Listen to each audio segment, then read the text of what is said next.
ബംഗ്ലാദേശിൽ ഗവൺമെൻറ് അട്ടിമറിക്കപ്പെട്ടപ്പോൾ ഒന്നും ഉരിയാടാത്ത സാംസ്കാരിക നായകന്മാരും ബുദ്ധിജീവികളും വെനിസ്വേലയുടെ കാര്യം വന്നപ്പോൾ ഘോരഘോരം സംസാരിച്ചു. ഇതെന്തുകൊണ്ട്? ഹിന്ദുവിൻ്റെ പോരായ്മയല്ലേ? ഇവിടെ നമ്മൾ മനസ്സിലാക്കേണ്ടത് ഇതൊരു പുതിയ വിഷയമല്ല, നിരന്തരം സംഭവിച്ചുകൊണ്ടിരിക്കുന്നതാണ്.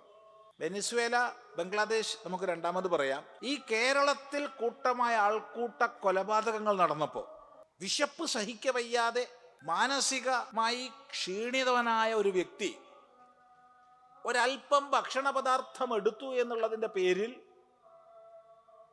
അയാളെ കല്ലെറിഞ്ഞും അടിച്ചും ആ വനവാസി സഹോദരനെ കൊന്നപ്പോൾ ഇവിടെ എന്ത് പ്രതികരണം ഉണ്ടായത്?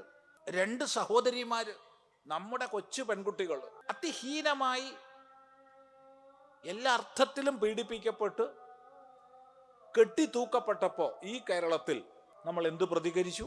അപ്പോഴൊക്കെ നമ്മുടെ ക്യാമറകൾ തിരിച്ചു വെച്ചത്, നമ്മുടെ റഡാറുകൾ തിരിച്ചു വെച്ചത് ഉത്തർപ്രദേശിൽ എന്ത് നടക്കുന്നു, കാശ്മീരിൽ എന്ത് നടക്കുന്നു എന്നായിരുന്നു. കാശ്മീരിലായാലും ഉത്തർപ്രദേശിലായാലും മനുഷ്യത്വരഹിതമായ എന്ത് പ്രവർത്തനം നടന്നാലും അതിനെ നമുക്ക് അംഗീകരിക്കാനോ ആദരിക്കാനോ കഴിയില്ല. നിശ്ചിതമായി വിമർശിക്കണം. അതിനെതിരെ നമ്മുടെ സമാജ ചേതനയെ ഉണർത്തണം. പക്ഷേ അതേ നയം ഇവിടേക്കും വേണ്ടേ? ഈ റഡാറിന് പൊതുവേ ഉള്ളൊരു സ്വഭാവം ഭൂമിയോട് ചേർന്ന് പറക്കുന്ന വിമാനങ്ങളെ അത് കാണില്ല എന്നാ. അതുകൊണ്ടാണല്ലോ യുദ്ധവിമാനങ്ങളൊക്കെ ജലാശയത്തോട് ചേർന്ന് പറക്കണത്. ദൂരെയുള്ളതിനെ ഇഷ്ടലായി പിടിക്കും. അങ്ങനെ പറ്റുമോ?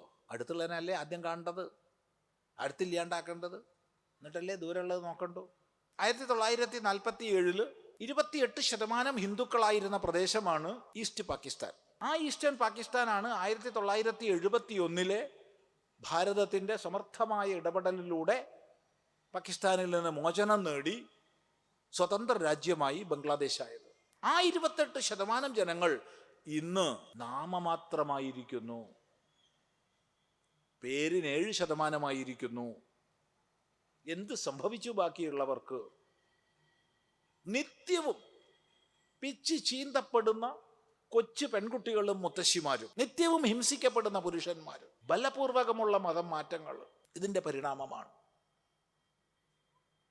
അത് ഏറ്റവും മൂർധന്യത്തിലെത്തി ബംഗ്ലാദേശ് സാമ്പത്തികമായും സാമൂഹികമായും എല്ലാം ഉയർന്നുകൊണ്ടിരിക്കുന്ന ഒരവസ്ഥയിൽ, ഭാരതവുമായി നല്ല ബന്ധം പുലർത്തുന്ന അവസ്ഥയിൽ, ബംഗ്ലാദേശിൻ്റെ വികാസത്തിന് വേണ്ട എല്ലാ സഹായങ്ങളും ഭാരതം നൽകിക്കൊണ്ടിരിക്കുന്ന സാഹചര്യത്തിൽ അവിടെ അട്ടിമറി നടത്തിക്കപ്പെട്ടു.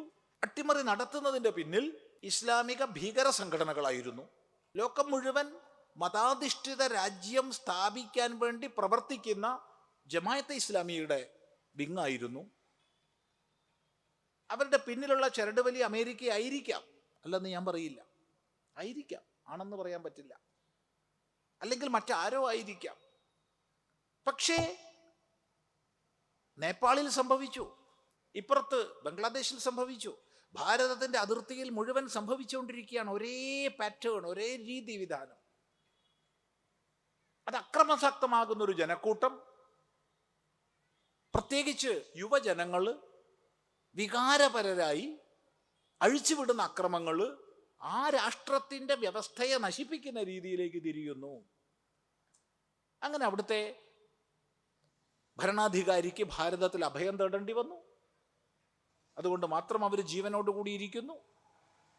അവരെ തിരിച്ചാവശ്യപ്പെട്ടിട്ടും ഭാരതം ധീരമായി വിട്ടുകൊടുക്കാത്ത അവസ്ഥയിൽ അവർ സുരക്ഷിതമായി ഭാരതത്തിൽ കഴിയുന്നു. എന്താണ് ബംഗ്ലാദേശിൽ നടക്കുന്നത്?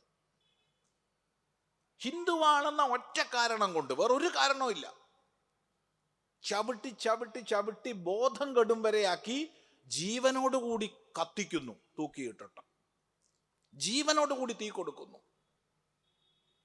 1 അല്ല 2 അല്ല, ശേഷിച്ച സങ്കേതങ്ങൾ, ക്ഷേത്ര സങ്കേതങ്ങൾ തകർക്കപ്പെടുന്നു. കൂട്ടമായി ബലാത്സംഗങ്ങൾ നടക്കുന്നു. ഇതൊന്നും നമുക്ക് കാണാൻ വയ്യ. ഇതിനൊന്നും എതിരെ ഒരു പ്രതികരണവും ഒരു ബുദ്ധിജീവിക്കുമില്ല. ഈ കോഴിക്കോട് തന്നെ ഗാസ സംരക്ഷണം പറഞ്ഞുകൊണ്ട് മെഴുകുതിരി കത്തിച്ചും മറ്റും ഈ കിഡ്സൺ കോർണറിലും മറ്റും എത്ര വലിയ സാംസ്കാരിക നായകന്മാർ ഒത്തുകൂടിയിട്ടുണ്ട്. ഈ കിഡ്സൺ കോർണറിൽ ഇവിടെ തന്നെ ഒരാളെയും കാണാനില്ല, ഒരാൾക്കൊരു ദുഃഖവും ഇല്ല. കാരണം ഇവിടെ മരിക്കുന്നത് ഹിന്ദുക്കളാണ്. ഇത്ര നമ്മൾ അധപ്പതിച്ചു പോയാലോ? ഹിന്ദുവെന്നോ മുസൽമാനെന്നോ ക്രിസ്ത്യാനിയെന്നോ വ്യത്യാസമില്ലാതെ ലോകത്തിൽ ഏത് ഭാഗത്ത് ഒരു ജീവിക്കെതിരെ മറ്റുള്ളവർ മര്യാദാരഹിതമായി പെരുമാറുമ്പോൾ അതിനെ അപലപിക്കണമെന്നുള്ള ബുദ്ധി ഒരേപോലെ ഉയർന്നു വരേണ്ട മനുഷ്യ സമൂഹം, എങ്കിൽ മാത്രമേ മനുഷ്യൻ നിലനിൽക്കൂ. ഇങ്ങനെ മതപരമായി തിരിഞ്ഞ് സങ്കുചിതമായിരിക്കുന്ന ഭേദങ്ങളെ ഉയർത്തി അതിനുവേണ്ടി ശബ്ദിച്ച് മുന്നോട്ട് പോകുന്നൊരവസ്ഥ വന്നാൽ നമ്മൾ എങ്ങോട്ട് എത്തിച്ചേരും? ചിന്തിക്കുക. ഒരു പരമാധികാര രാഷ്ട്രത്തിന് നേരെ മറ്റൊരു രാഷ്ട്രം തിരിയുന്നത് അപലപനീയമാണ്. വെനിസ്വേല എന്ന പരമാധികാര രാഷ്ട്രത്തെ, അവിടുത്തെ തിരഞ്ഞെടുക്കപ്പെട്ട ഭരണാധികാരിയെ അഥവാ അവിടുത്തെ അധിപതിയെ മറ്റൊരു രാജ്യത്തിൻ്റെ ഭരണാധികാരികൾ പിടിച്ചടക്കുന്നതും അക്രമത്തിൻ്റെ മാർഗത്തിലൂടെ ആ ഭരണം കൈക്കലാക്കുന്നതും അങ്ങേയറ്റം അപലപനീയമാണ്. അതുകൊണ്ട് വെനിസ്വേലയിൽ നടന്നതിനെ അപലപിച്ചേ മതിയാവൂ. നമ്മൾ 100% അപലപിക്കണം. പക്ഷേ അത് കാണുകയും ഇത് കാണാതിരിക്കുകയും ചെയ്യുന്ന ഒരു ഭ്രമമുണ്ടല്ലോ, അത് ഇന്നത്തെ ലോകത്തിൻ്റെ ശാപമാണ്. ഇനി വെനിസ്വേലയുടെ തുടർച്ചയായിട്ട് ഗ്രീൻലാൻഡ് അമേരിക്കയിൽ പിടിക്കപ്പെട്ടാൽ അത് തെറ്റാണ് എന്ന് പറയാൻ സാധിക്കണം. പരമാധികാര രാഷ്ട്രത്തെ മുഴുവൻ പിടിച്ചടക്കാൻ ലോക പോലീസായിട്ടുള്ള ആർക്കും അധികാരമില്ല. ഒരു യാഥാർത്ഥ്യമാണ്.